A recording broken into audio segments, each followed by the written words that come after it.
Most people watching this believes one thing, that the American high-ticket sales market actually belongs to Americans. That's not me. That if you have an accent, you're just starting behind, or that the scripts, the frameworks, and entire playbook was actually built for a specific kind of person, and that person isn't you. And I've believed that too for a long time, and actually, I just don't want to even admit it. So I've spent 15 years in sales, and I have a VP title, results here in the European market. And most people in this space would just be happy to retire on this. And when I started running calls on American buyers in English, which is actually my third language, I was closing a little bit under 10% because I was running a conversation structure that was designed from the very first sentence to when American buyers defend themselves against me, which at that time I actually didn't know. So I made a decision that most people with that type of experience with the VP of title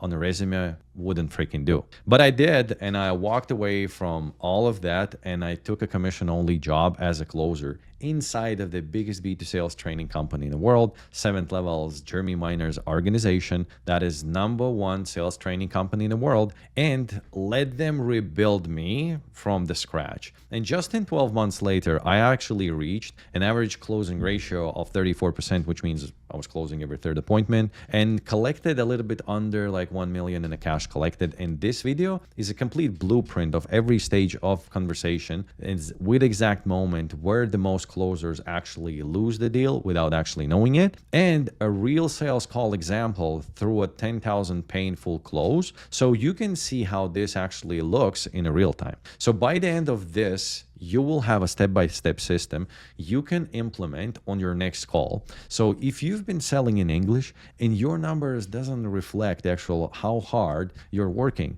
this video is made for you. But before the steps, you need to understand what actually is triggering your prospects, because most closers are fixing the wrong thing. Think about this way.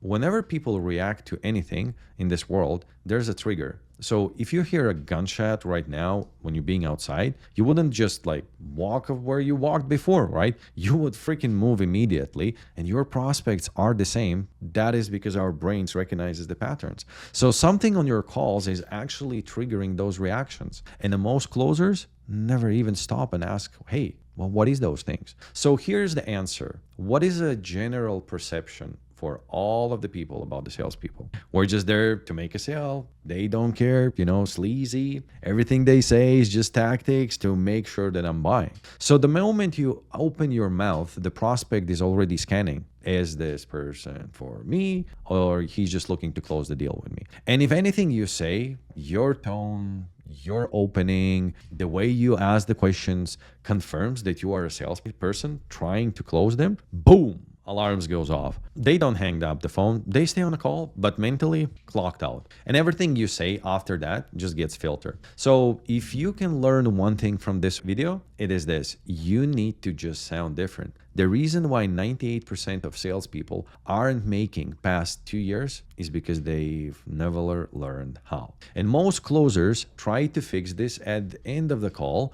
with better objection handling. Well, brother, that's too late. The alarm's been on for an hour, or how long is your call, right? So you have a closing problem, you think. You don't. You have an opening problem. So step number 1, disarm. The reason this is first is, if you skip this, nothing else in this video actually matters. So everybody comes to a call with a Dominion thought. How much is it going to cost me? And how long is actually going to take me to get there? So your job from the first sentence is to make them stop thinking about the price and get them into the results-based thinking, right? And straight after that, you need to disarm them. Disarming is the art of removing a prospect's natural sales resistance before it actually becomes on a wall.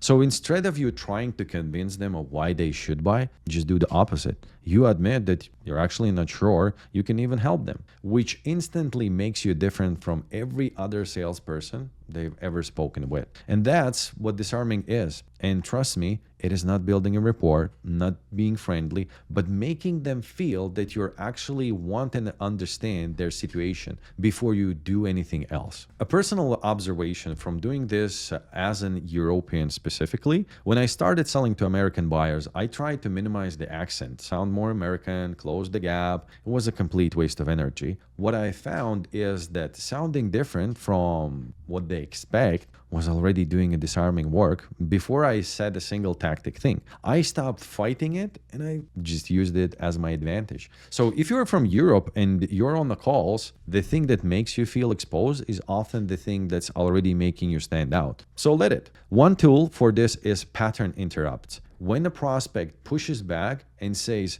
"Why should I even go with you people?" Don't defend yourself. Just say, "Well, between you and I'm not sure you should yet." They expect you to actually pitch, defend you. You said the opposite. That pause and a moment of confusion is a guard coming down.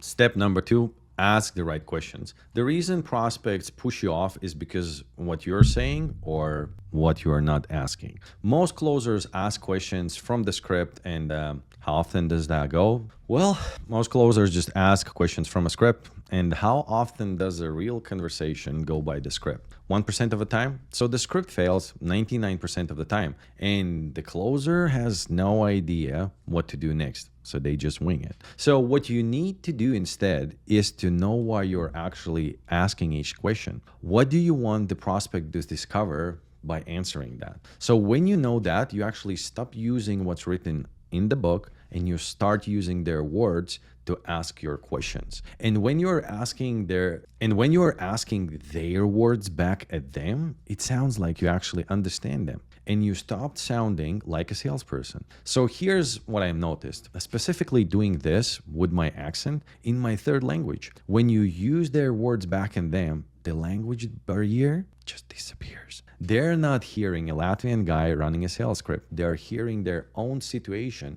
reflected back on them. So the accent becomes irrelevant the moment they feel genuinely understood.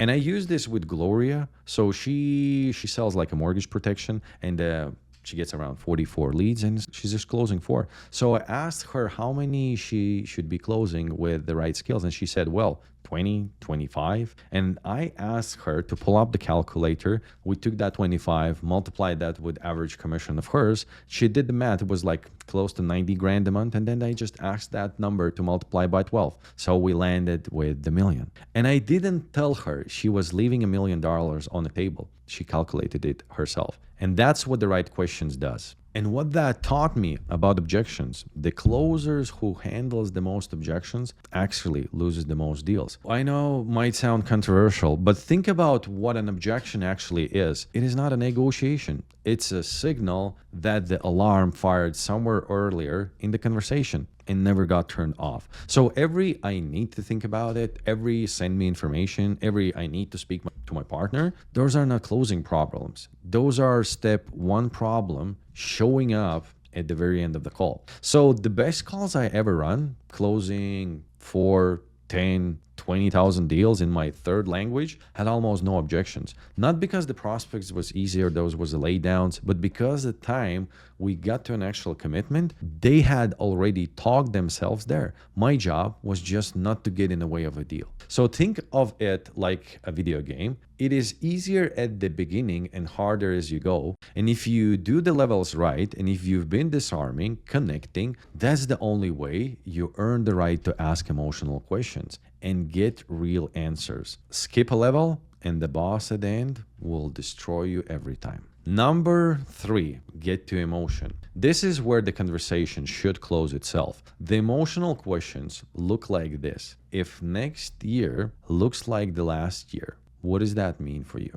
Then you stop talking completely. And this is the part most closers just can't do. Your brain is wired to fear silence. Silence feel like rejection, like you're losing control. So you try to rescue them. You explain, justify, you keep talking. And the moment you do that, they just disengage, clock out, and you lose. But what you don't realize is their brain is doing the exact same thing. So whoever speaks first loses, because they reveal their position, their fear, their truth. So the person who sits in a discomfort actually wins. After you ask your emotional question, just count down to 10 in your hand, Don't rescue them. Don't explain. Don't soften that. Just wait. What happens is their brain starts to panic and they fill the void with the truth. Things they didn't plan to say, things they've been carrying alone. So this is what we call a strategic silence, and it's the most powerful tool in the entire system. On the glorious call, I asked that question and stayed silent. And you know what she said?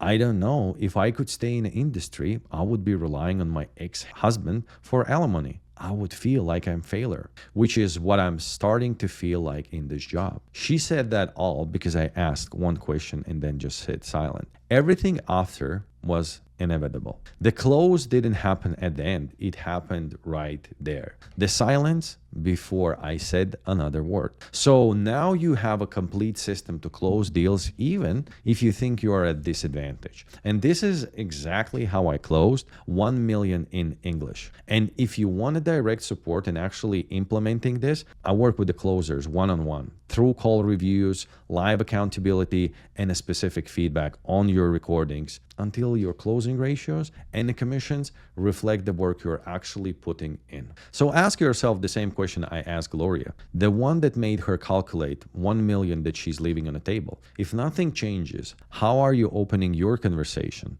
What does the next 12 months look like? If you don't like the answer, click the link below to book a call with me. Talk soon.